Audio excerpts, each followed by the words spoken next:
Happy Valentine's Day, guys! Or happy anniversary of the martyrdom of Saint Valentine. Yeah, I don't understand how they got little red heart stickers and roses by the dozens from a Roman Catholic man being killed on February 14th. Americans, Christians, whatever, they just take a whole bunch of weird holidays and just convert them into something completely different and commercialize it, and I'm getting off track here. Look at me. I'm just turning into some kind of weird vegan pagan introvert that writes poetry and LARPs on the weekends. I am so cool. Hey, happy Valentine's Day. Do you guys want to meet my date? Come here. Come here. It's a date. I'm so lame. I was going through a lot of weird things this week. Mainly, I decided to become vegan. And before, when I was doing the raw thing, that was a bit different because everything was raw. It was fruitarian, which is basically 80% fruits, 10% vegetables, 10% nuts and seeds. It was okay for the first week, but honestly, I don't think it's really for me, just because I had problems with low blood sugar. I mean, I still do. And the difficulty with that is that I had absolutely no energy. And then once you eat as many calories as possible, like up to 3,000 calories a day, but it's not bad for you because it's just fruit. That's where you get all of your energy. I have tried so hard. It's really difficult to go from restricting so many calories to eating as much freaking fruit as you want, and I tried so hard. I cannot eat 30 bananas in a day. I eat about 8 in a smoothie with a bunch of dates, and I drink half of that for breakfast, and then I have half of that for lunch. But I knew I wasn't eating enough, and that was so hard because it was damn inconvenient because I had to be working. I couldn't be stuffing my face all day. It's difficult. Now that you're updated on that, in lieu of Valentine's Day, I'm going to make some chocolate mousse made from avocados, and you're probably thinking, ew, it's exactly what I thought too, because I cannot stand the taste of avocados. I think they're tangy and slimy and weird. So I did see this recipe online a while ago, and when I tried it, I fudged the recipe a bit. Mainly because I didn't have any honey, but now I do. But before I used coconut sugar in this, and it works, but you use like twice as much coconut sugar as you do honey. So I prefer honey with this, plus it's sticky, it's a good binding agent. Just eyeball when I cook. So if you're looking for actual measurements, go on Pinterest. You want a really good ripe avocado, so it's like a really dark green, almost black, and the little nub will pop off if it's ripe, which it is. So I've got like 2 of these bad boys. That is not a sharp knife, good God. Can't murder anyone with that. Look how beautiful. I tried to get a good challenge going and try to do a theme every month for my vlogs. But you know what? It's kind of annoying to focus on one thing per month all the time. And we all know that I do not have the attention span for that. So in order to get everything in my vlogs that I want to, I am just going to do one of those things like once a month. Like once a month, I'll give you guys a recipe. Once a month, I'll give you guys a book review. Once a month, I'll do something silly and ridiculous. Once a month, I don't know what else. Okay.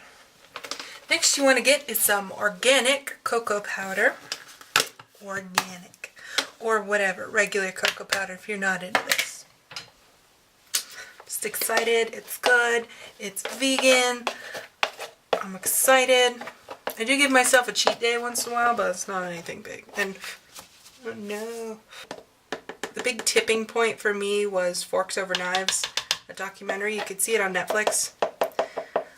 Really eye-opening, and it's just about health. And given that both sides of my family have pretty shitty health, I just want to do something to fix it. And I want to have a good relationship with food again, because I never really have. And so far, I'm really liking it, aside from the fact that I need to figure out making more complex carbs. There's not much left in here, so I'm just going to dump the rest of it in. You want to do about 3 tablespoons of cocoa powder per avocado. I usually do just a teeny bit more, just cause chocolate's amazing. A wee bit of sea salt. And then we have some organic honey, and this has wildflower. It's a wildflower honey, so that, I think, would be quite delicious. Now you can use other things like the coconut sugar, but again, you use a lot of it to get it actually sweet. And agave nectar, I did buy some because I found some pretty cheap. The only problem is I didn't realize until after I bought it that it's just as bad as corn syrup. So use that way sparingly.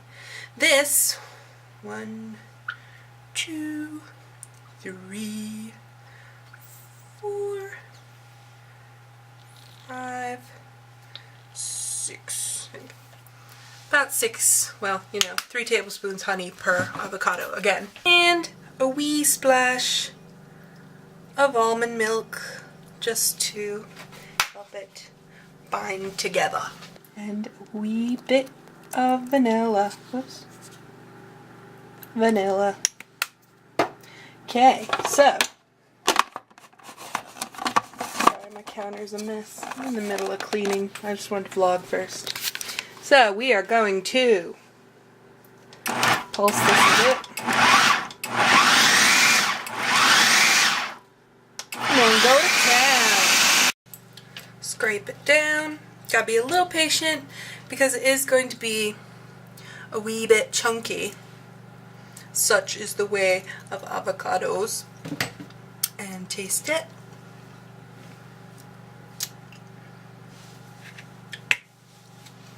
Adjust as needed. I just thought I'm just gonna do this for just the heck of it. Stretch it out a little more and then add a nana. Nanas, I love you. Let's try it.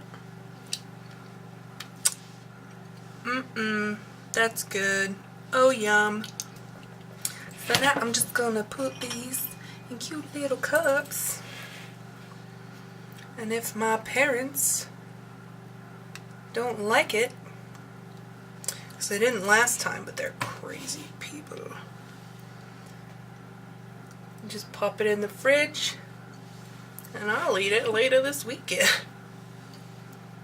Because apparently this weekend is the time for chocolate and love and spending lots of money on stupid things. I'm not just saying that because I'm single. I really think it's a stupid holiday. Now, Susan B. Anthony Day, that's a great fucking holiday. There we go. So, my friends, this is your avocado chocolate mousse. Very delightful. I hope you guys enjoyed. Feel free to experiment with it. And happy Susan B. Anthony Day.